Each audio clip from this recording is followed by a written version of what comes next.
Mixing with Mike mixing tip, tonal balancing with compression. I'm going to show you here a technique which I really love to use whenever I feel that something is tonally imbalanced. So when I say tonally imbalanced, I'm not talking about necessarily about frequencies. Okay, frequencies are part of the tonal character, but there is a difference.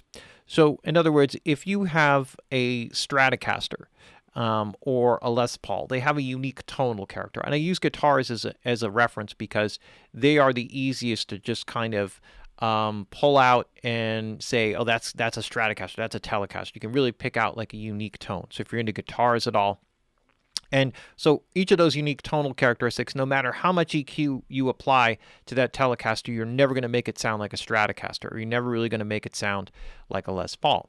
Okay, so you apply all the equalization that you want. Okay, and it's not going to happen. So when we're working with a tonal character, we're really talking about tonal densities.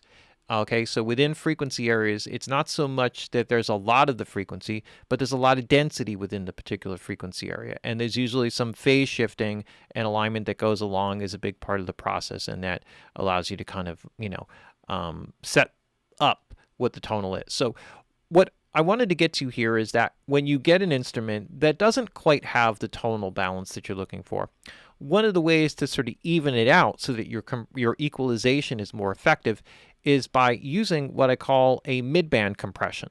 The way that I do this is I usually start with a threshold that's pretty low, so say like -40, which means that everything above -40 is going to get compressed to some degree. And in this case, I'm just using the Renaissance compressor, although you can use pretty much any compressor. You want to make sure it's not on an auto setting. And I'm going to go with a very fast attack and a fast release. So this is important because I want to achieve some amount of movement. And what I'm really looking for here is going to be like about 3 dB of gain reduction. And so what you'll see as I start applying this is that you'll get a character sound that shifts or changes. And so when I do this. So let's just start with the raw sound. I'm going to start with the plug-in bypass so you can kind of get a sense. This is a bass.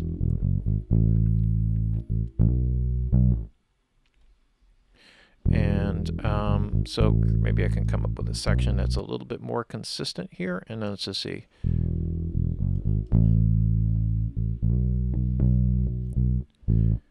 So a little bit muffled sounding. So let's see if we can bring out a little bit of presence. So you can see here that the signal is way above threshold, right? And so what I'm going to do is I'm just going to kind of wield in, oops, I'm going to get my bypass here.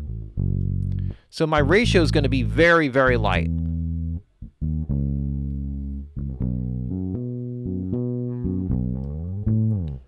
So what I'm doing here is I'm bringing out some presence in the sound.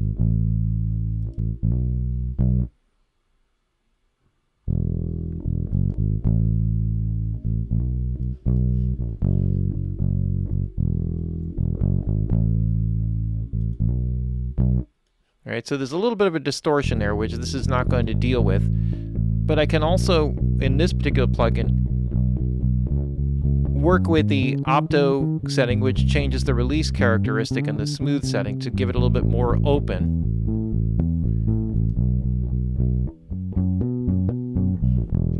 So if I now work with this, say within the context of my drum sounds, just say.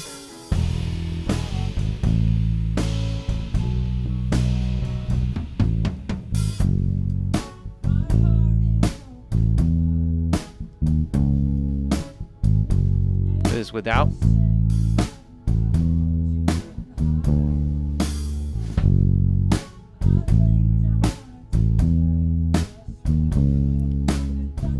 So you can hear how it like smooths out the sound, brings up some presence,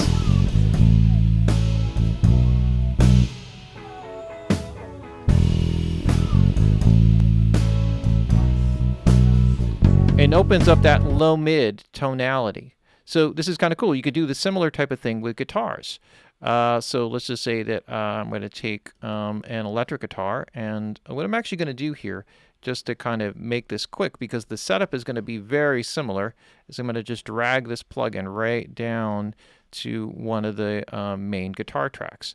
So let's just mute all of these other guys and kind of bring this in one at a time. And Could have used a little bit more setup time here. Let's go.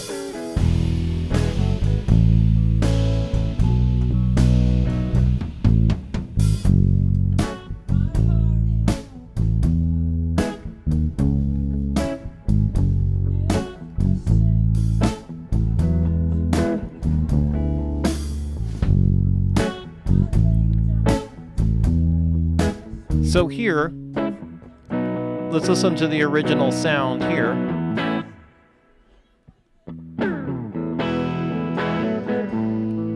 Has a similar kind of low range, muffled kind of thing, but I'm going to go a little bit lower in the threshold on this one because the overall gain is not quite as high. Let's just kind of see.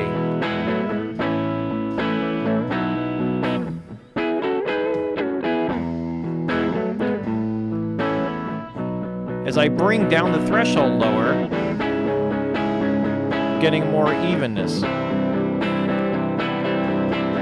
and bringing out more of the presence. Because the original sound is quite a bit lower, I can add a little bit of, bring out, again, some of the presence in the tonal character. So a lot of that low-mid bunchiness, if I try to EQ it out, the guitar is going to sound hollow, but here it actually can preserve the warmth that's already down there and bring up the stuff that's a little bit missing.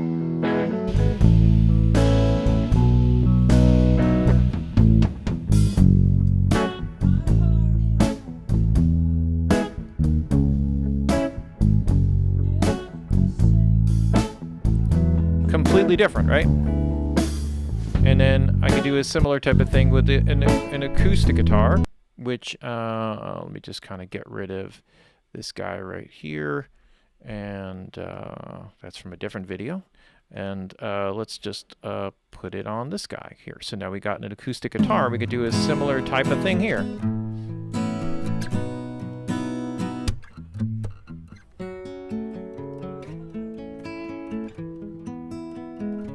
This also has a way of evening out performances.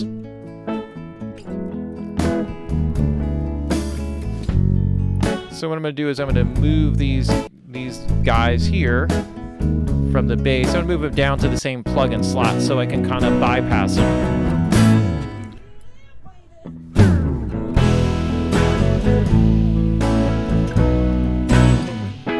So this is without him.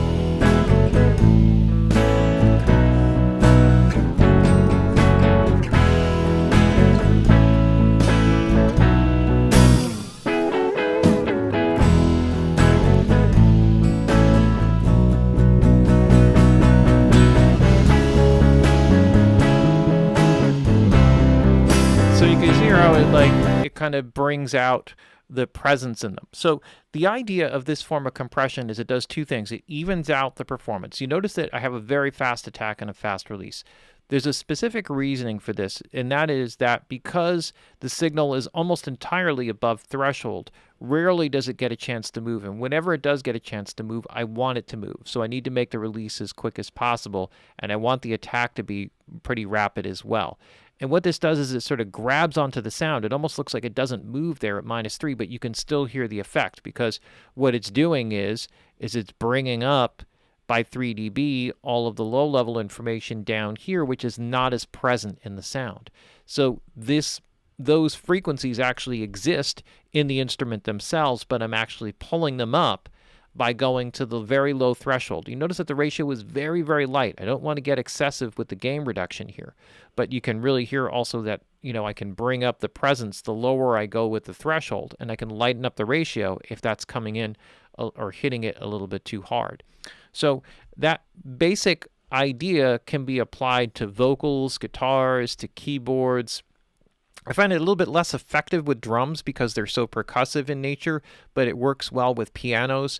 Any kind of instrument that is more sustaining, that has a little bit more of an RMS profile than a transient peak profile, like percussion or a snare.